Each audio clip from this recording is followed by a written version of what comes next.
Oh my gosh, I need a media detox, admittedly. I really do. So here, we were talking about the power of a media detox. So this is a good flow chart bang tawag dito? Yes, flowchart. Chart. If you need a media detox, the question is, what type of media do you spend most of your time on? Is it TV, print, social media? I don't know why that's relevant because Wala pang digital magazines nun. yeah, but my point is, how is it relevant when all of it Is media anyway, and parang diba? mainstream media. Anyway, how much time do you spend on this form of social media? So is it a few hours, 2 hours? Man, How much time do you spend on social media now? siguro mga 8 hours, 10 hours. Ako kasi meron akong app called AppBlock na in-install sa phone ko.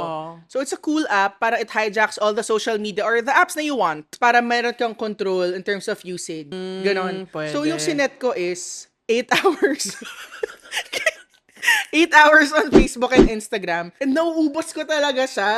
Stacey! I know. That's such a high 8 hours ng may app. Akala ko proud ka pa na ako. I have an app so it blocks all of the social... 8 hours din. That's too much, no? What do you think? It's too much. It's too much. Okay, what kind of info do you usually consume? Honestly, I'm just relying on my algorithm. Whatever it feeds me. Although I've curated my algorithm. Yeah, but even so, even if you tell me that you curate your algorithm, The explore page though is super it's nasty. crazy. Nagulat nga ako na Bakit parang how is porno this? na doon? Sobra, girl. As in, nagulat ako Pati na. yung mga thumbnails. Yeah. Like, this is And so all suggestive. plus all the AI shit. Totoo, sa family group chat namin, parang Parang hindi. pinatay na nila si Tom Cruise. Or may bagong breed ng hayop na parang, wow, that is so AI. That's so AI. Like, Okay, so how do you feel after consuming these sorts of content? Depends what sort of content. Honestly, like, if I consume mga, alam mo yung account na challenged humans? Oh my gosh.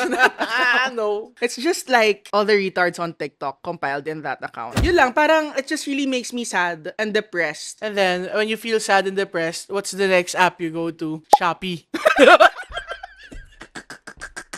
Kasi yun naman yung Oh, point exactly. Yun naman exactly. yung point Oh my gosh! How do you feel after?